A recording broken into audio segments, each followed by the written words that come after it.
LPU ప్లేస్మెంట్ల రికార్డులు సృష్టిస్తోంది. Final year student 2.5 కోట్ల ప్యాకేజ్ పొందుతున్నారు. 1700 మందికి పైగా ఎల్పియు స్టూడెంట్స్ 10 లక్షల నుంచి 2.5 కోట్ల ప్యాకేజెస్ పొందారు.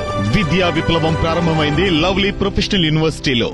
మహానాడు వేదికగా పార్టీ శ్రేణులకే కాదు, రాష్ట్ర ప్రజలకు, నందమూరి వంశానికి ఒక బలమైన సంకేతమిచ్చారు చంద్రబాబు నాయుడు. తెలుగుదేశం అంటే నారా, నారా అంటేనే తెలుగుదేశం. తనకు ఓపిక ఉన్నంతకాలం తాను, తన తర్వాత తన సుపుత్రుడు నారా లోకేషే రాజులు. ఈ విషయంపై క్లారిటీతో నడుచుకుంటేనే టీడీపీలో చోటు ఉంటుంది, లేదంటే అంతే సంగతులు. చిత్తగించవలెను. ఒకప్పుడు మహానాడు అంటేనే ఎన్టీఆర్ గుర్తుకు వచ్చేవారు. ఎన్టీఆర్ అనగానే టీడీపీ గుర్తుకు వచ్చేది. 2 రూపాయల కిలో బియ్యం జ్ఞప్తికి వచ్చేది. సంక్షేమ పథకాలు స్ఫురణకు వచ్చేవి. భోలాతనం, నిష్కల్మషత్వం గుర్తుకు వచ్చేవి. చంద్రబాబు నాయుడి కబ్జాతో టీడీపీలో ఇవన్నీ మాయమైపోయాయి. అసలు టీడీపీని స్థాపించినప్పుడు చంద్రబాబు నాయుడు దాన్ని చాలా తక్కువగా అంచనా వేశారు.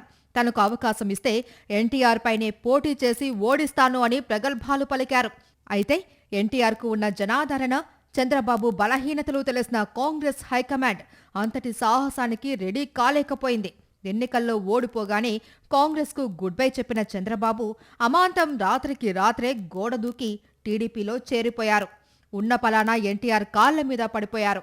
ఎన్నో అద్భుత చిత్రాల్లో గొప్పగా నటించిన ఎన్టీఆర్ కూడా చంద్రబాబు నటనా కౌశలానికి ఫిదా అయిపోయారు. ఆయన తేరుకునే లోపే చంద్రబాబు టీడీపీలో చేరిపోయారు. ఎంత కాదనుకున్నా ఇంటల్లుడాయే, తప్పు తెలుసుకుని కాళ్ల మీద పడ్డాడాయే. సరేలే అని భోలా ఎన్టీఆర్ బాబును క్షమించేసి టీడీపీలో కీలక పదవి ఇచ్చారు. ఆ తప్పే తనను పాతాళానికి తొక్కేస్తుంది అని ఆ క్షణంలో ఎన్టీఆర్కు తెలియదు, కనీసం ఊహించనూ లేదు. 1994 ఎన్నికల తర్వాత మంచి దుర్ముహూర్తం చూసుకొని చంద్రబాబు ఎన్టీఆర్ వెన్నుపోటుకు కత్తిని సిద్ధం చేసుకున్నాడు. ఆ కత్తికి పదును పెట్టే బాధ్యతను ఎన్టీఆర్ గారాల తనయ పురంధేశ్వరి తీసుకున్నారు. తండ్రికి వెన్నుపోటు పొడుస్తున్న చంద్రబాబుకు ఎన్టీఆర్ తనయలు అండగా నిలిచారు. ఇలా ఎన్టీఆర్ గొంతు కోయడానికి ఆయన కుటుంబ సభ్యుల నుంచే సహకారం సంపాదించగలిగిన క్రూరాతి దేవాంతకుడు చంద్రబాబు నాయుడు. వెన్నుపోటులో సహకరిస్తే తోడల్లుడు దగ్గుబాటికి డిప్యూటీ సీఎం పదవి ఇస్తాను అన్నారు చంద్రబాబు. పాపం, దగ్గుబాటి అది నిజమే అని నమ్మి మామకు ద్రోహం చేశారు. ఎన్టీఆర్ తనయలు హరికృష్ణ, బాలకృష్ణలను కూడా తన టీంలో చేర్చుకోగలిగాడు బాబు. అందరూ కలిసి వయసు మీద పడిన అమాయక ఎన్టీఆర్ను సింహాసనంపై నుంచి గెంటేశారు. వెన్నుపోటు ఎపిసోడ్ పూర్తి కాగానే చంద్రబాబు నాయుడు చాలా పకడ్బందీగా వ్యవహరించారు.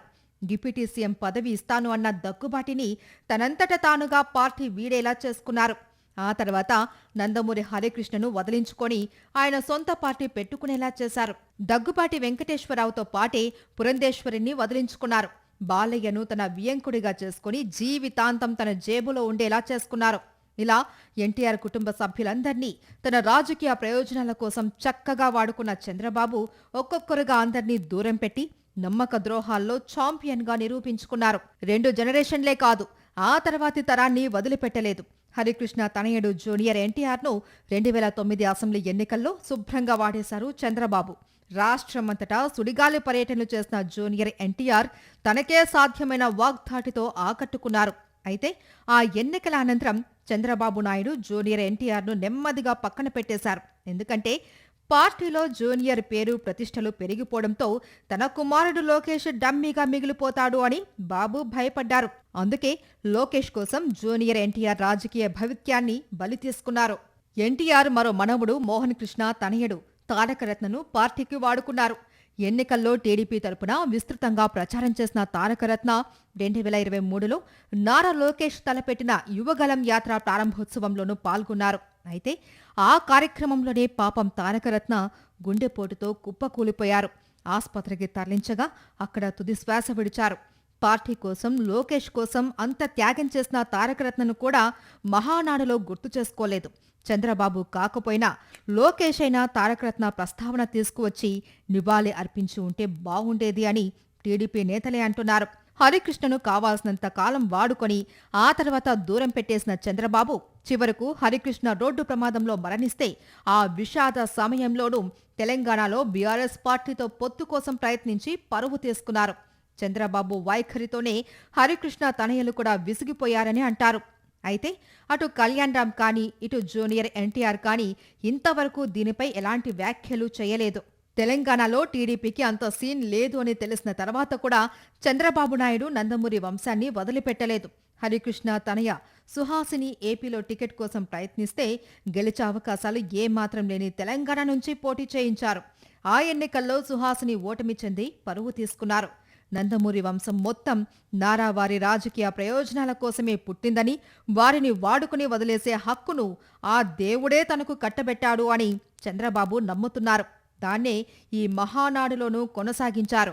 నందమూరి వంశం మొత్తానికి ఒకేసారి హోల్సేల్ తన ఫ్యామిలీ ప్యాక్లా మహాదగాను కానుకగా ఇచ్చారు చంద్రబాబు.